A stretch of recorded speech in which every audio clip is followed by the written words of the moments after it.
स्वागत है आप सबका एक और वीडियो में इस चैनल पे। आज हम बात करने वाले हैं मल्टी कैप म्यूचुअल फंड्स की। ये काफ़ी नई कैटेगरी है। नई मतलब इसको 3-4 साल हो ही चुके हैं। लेकिन ये बहुत ही एक इंटरेस्टिंग कैटेगरी है।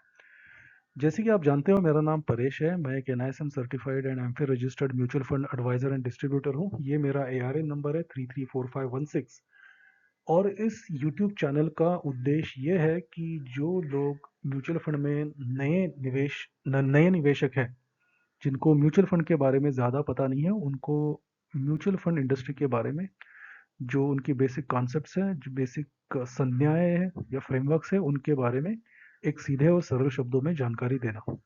आगे जाने से पहले ये डिस्क्लेमर बहुत ज़रूरी है कि म्यूचुअल फंड में जो निवेश होता है वो बाजार जोखिमों के अधीन है, और किसी भी म्यूचुअल फंड स्कीम का पिछला परफॉर्मेंस गारंटी नहीं देता कि आगे भी ऐसा ही परफॉर्मेंस आता रहे। तो कोई भी नया म्यूचुअल फंड निवेशक जब बाजार में आता है, तो वो बहुत दुविधा में पड़ता है कि आप ऑलमोस्ट किसी भी म्यूचुअल फंड की वेबसाइट पे जाइए, आपको कम से कम 50-60 अलग अलग टाइप की स्कीम्स दिखेगी।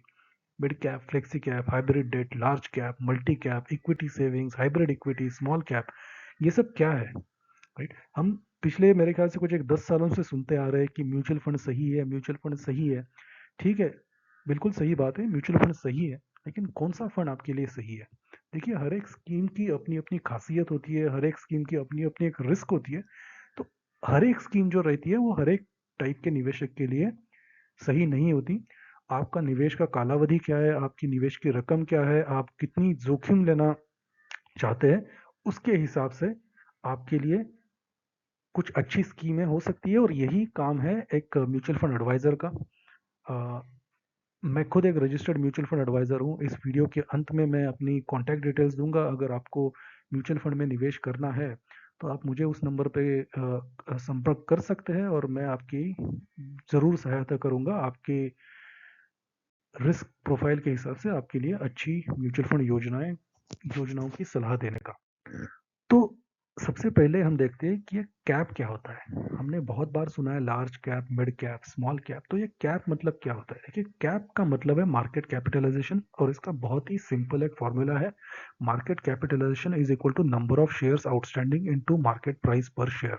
एक कंपनी के कितने शेयर्स बाजार में उपलब्ध है, और उसको मल्टीप्लाई करना है उसके मार्केट प्राइस से, पर शेयर से, तो आता है मार्केट कैपिटलाइजेशन। तो एक शेयर बाजार में या स्टॉक एक्सचेंज पे जितनी भी कंपनियां होती है, हर एक का अपना अपना मार्केट कैपिटलाइजेशन होता है। और इन सारी कंपनियों का मार्केट कैपिटलाइजेशन निकाल के आप उसको घटते क्रम में जब अरेंज करते हैं, वो लिस्ट बनाते हैं, डिसेंडिंग ऑर्डर जिसको बोलते हैं अंग्रेजी में। मतलब जिस कंपनी का मार्केट कैपिटलाइजेशन सबसे ज्यादा वो रैंक 1 पे, और जिसका सबसे कम वो रैंक 4000 या 5000, जितनी भी कंपनियां उस बाजार में लिस्ट है। तो इसके हिसाब से जब एक लिस्ट बनता है, तो जो पहली 100 कंपनियां होती है जिनका मार्केट कैपिटलाइजेशन सबसे ज्यादा होता है, ऐसी 100 कंपनियों को लार्ज कैप बोलते हैं। उसी लिस्ट में आगे जो 150 कंपनियां हैं, मतलब जिनका रैंक 101 से लेके 250 है, उनको मिड कैप बोलते हैं। और उसके बाद जो भी कंपनियां आती है वो सबको स्मॉल कैप बोला जाता है, मतलब रैंक 251 और उसके आगे। तो देखिए, बहुत ही एक आसान सा फ्रेमवर्क है समझने के लिए, लेकिन बहुत महत्वपूर्ण है जानने के लिए। आप जब म्यूचुअल फंड में निवेश करते हो, तो आपको ये पता रहना चाहिए कि आपका पैसा कहाँ पे जा रहा है।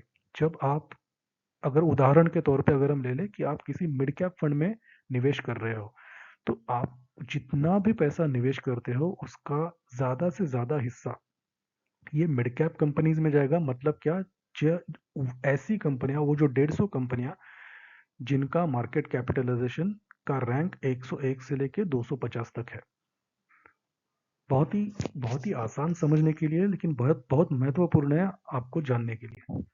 तो फिर मल्टी कैप फंड क्या होता है? देखिए, मल्टी कैप फंड ये ऐसा फंड है जो ये सारी मार्केट कैप कैटेगरीज में इन्वेस्ट करता है, लेकिन उस पर रिस्ट्रिक्शंस होती है कि मिनिमम 25% उसको हर एक कैटेगरी में निवेश करना ही है। मतलब जो फंड मैनेजर है उनके ऊपर ये रिस्ट्रिक्शन होता है कि जितना भी पैसा निवेशक उस योजना में निवेश करेंगे, उस पैसे का कम से कम 25% जो हिस्सा है वो हर एक मार्केट कैटेगरी में लगना चाहिए। मतलब 75% तो आपका इक्विटी में जा ही रहा है। हर एक लार्ज कैप में 25%, मिड कैप में 25%, स्मॉल कैप में 25%। अभी जो बचा 25% है वो फ्लेक्सिबिलिटी रहती है फंड मैनेजर को, वो उनके हिसाब से वो कहीं पर भी निवेश कर सकते हैं। उनको लगा कि थोड़ा लार्ज कैप में अच्छी अपॉर्चुनिटीज है तो हो सकता है वो 25% में से ज़्यादा वो लार्ज कैप में निवेश करे। तो ये देखिए, समझने के लिए बहुत ही आसान कैटेगरी है, लेकिन इसमें काफ़ी छोटी छोटी चीज़ें हैं जो हमें समझ के लेनी पड़ेगी। तो पहली चीज़ हम ये देखते हैं कि मल्टी कैप फंड में आपको क्यों निवेश करना चाहिए। तो ये देखिए, फाइनेंशियल ईयर पिछले कुछ 19 फाइनेंशियल ईयर का डेटा है ये, 2006 से लेके 2024 तक, मतलब 19 फाइनेंशियल ईयर का डेटा है। और ये जो आपको टेबल दिख रहा है, जो दूसरा कॉलम है, पहला है FY returns, financial year return, दूसरा है निफ्टी 100 टीआरआई, ये है आपके लार्ज कैप। लार्ज कैप ने आपको कितना रिटर्न दिया है हर फाइनेंशियल ईयर में, ये लिखा है। उसके बाद का जो कॉलम है वो मिड कैप ने कितना रिटर्न दिया है हर एक फाइनेंशियल ईयर में, वो लिखा है। और तीसरा कॉलम है स्मॉल कैप ने कितना रिटर्न दिया है हर फाइनेंशियल ईयर में, वो लिखा है। और ये जो टेबल है वो कलर कोडेड है, मतलब क्या, जो हरे रंग में है उसने उस साल सबसे ज्यादा रिटर्न दिया, जो लाल रंग में है उसने उस साल सबसे कम रिटर्न दिया, और जो पीले कलर में है वो बीच वाला है, मतलब रैंक 2 है उसका। आप समझ के चलिए, हरा मतलब रैंक 1, पीला मतलब रैंक 2, और लाल मतलब रैंक 3। अभी आप ये हर कॉलम देखेंगे, जैसे लार्ज कैप का कॉलम देखिए, मिड कैप का देखिए या स्मॉल कैप का देखिए, कोई भी कॉलम ऐसा नहीं है जहां पे लगातार हरे रंग में आपको दिखेंगे, या ज्यादातर हरा रंग है ऐसा भी नहीं दिखेगा।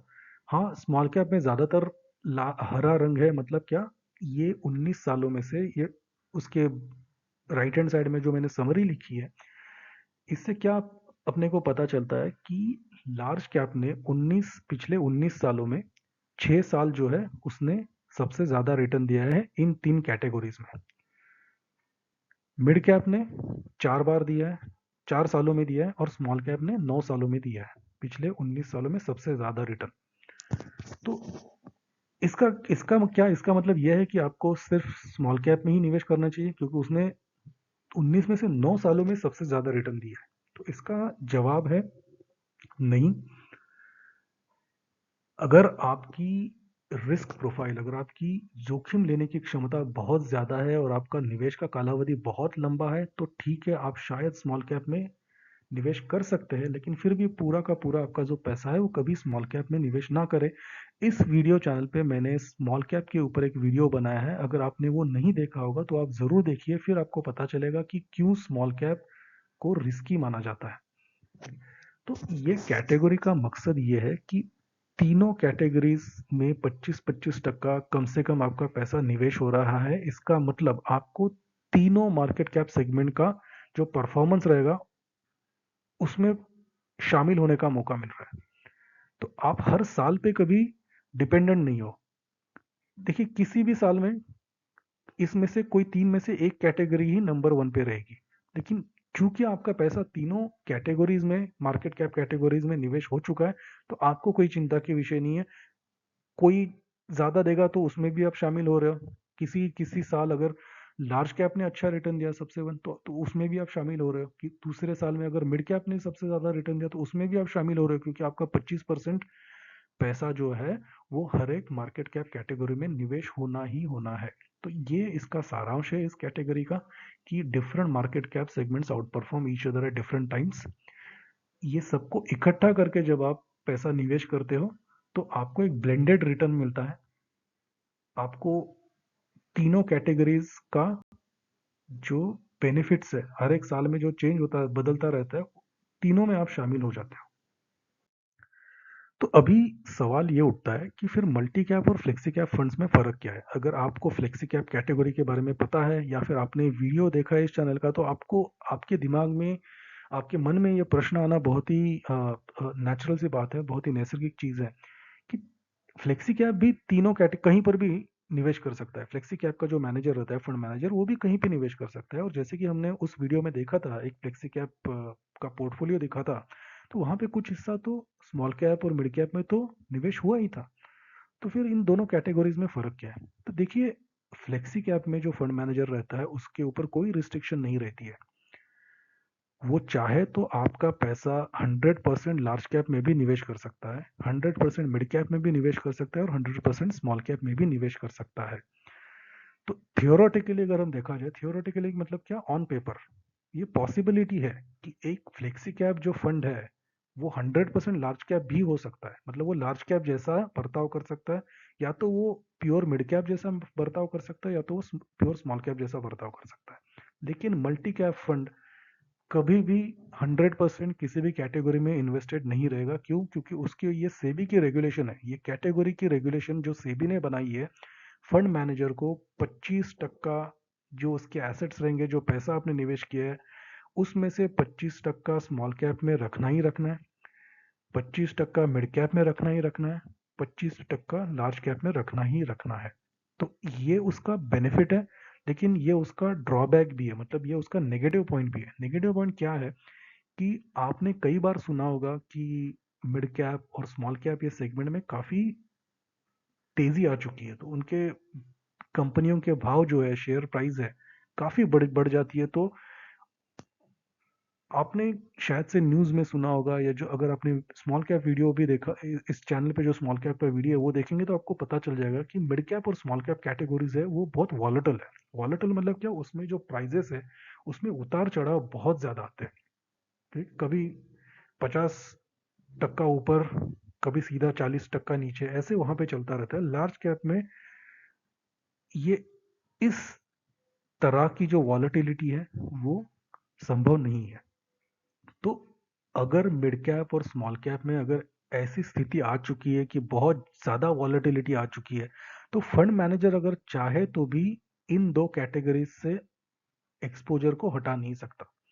मान लीजिए अभी जो मार्केट चल रहा है, और मान लीजिए कि मिड कैप और स्मॉल कैप में बहुत ज़्यादा वॉलेटिलिटी आ चुकी है, क्रैश होने के बहुत ज़्यादा चांसेस है ये दो सेगमेंट में, और आपने इसमें 1 लाख रुपया निवेश किया। तो फंड मैनेजर को पता है कि ये दो कैटेगरी अभी फिलहाल रिस्की बन चुकी है, लेकिन फिर भी आपने जो 1 लाख रुपया निवेश किया है, उससे से कम 25,000 रुपये उसको स्मॉल कैप में निवेश करना ही पड़ेगा, 25,000 मिड कैप में निवेश करना ही पड़ेगा, हालांकि जबकि उसको पता है कि ये दो कैटेगरीज रिस्की बन चुकी है। तो देखिए, ये जो पीले रंग में मैंने हाईलाइट किया है, ये जो पॉइंट है, ये इस कैटेगरी का स्ट्रेंथ भी है और वीकनेस भी है। अभी हम देखते हैं multi cap as a category ने रिटर्न्स क्या दिए है। जैसा कि मैंने बोला, ये थोड़ी नई कैटेगरी है, तो इसके 5 साल और 10 साल के रिटर्न्स का डेटा अवेलेबल नहीं है, तो सिर्फ 3 साल का हम देख सकते हैं। तो देखिए, 3 साल में इसने, इस कैटेगरी ने एवरेज दिया है 18.8%, जो फ्लेक्सी कैप से ज्यादा है। ये कुछ मुख्य इक्विटी फंड्स की कैटेगरीज है जो मैंने यहाँ पे लिस्ट किया, और भी बहुत सारी है, लेकिन ये मेन कैटेगरीज है।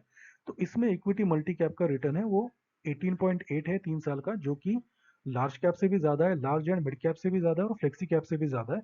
और जो कि काफी ऑब्वियस सी बात है कि क्योंकि इसमें स्मॉल और मिड कैप का एक्सपोजर एटलीस्ट 50% रहेगा ही रहेगा, तो उसके रिटर्न्स थोड़े ज्यादा आएंगे, लेकिन ये वॉलेटिलिटी भी बहुत ज्यादा है। तो देखिए, ये हो गया उस कैटेगरी के ऊपर। अभी हम देखते हैं कि कुछ चंद अच्छे फंड, या जिन्होंने अच्छा परफॉर्मेंस दिया है, ऐसे। तो देखिए, यहाँ पे मैंने कुछ 3-4 फंड्स के नाम डाले हैं। ऐसे बहुत सारे फंड्स है, मेरे ख्याल से हर एक म्यूचुअल फंड कंपनी का अपना अपना मल्टी कैप फंड होगा, लेकिन मैंने जो 3-4 फंड मेरी जानकारी में है, उनके नाम और उनके परफॉर्मेंस लिखे हैं।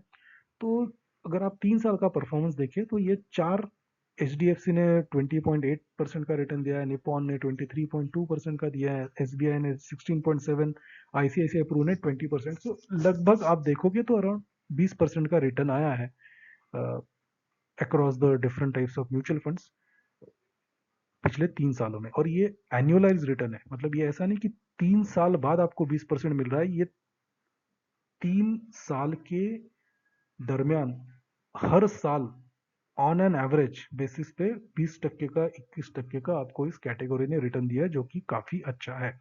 लेकिन देखिए ये नई कैटेगरी है और पिछले 3 साल के रिटर्न जो है वो किसी भी कैटेगरी में जाइए, किसी भी म्यूचुअल फंड स्कीम में जाइए, वो ज़्यादा ही दिखेंगे, क्योंकि वो कोरोना के बाद के रिटर्न्स है। तो कोरोना के टाइम पे जो पूरा मार्केट क्रैश हो गया था, और उसके बाद जैसे ही हालात सामान्य हो गए तो मार्केट काफ़ी उछला है, तो उसकी वजह से रिटर्न ज़्यादा दिखेंगे।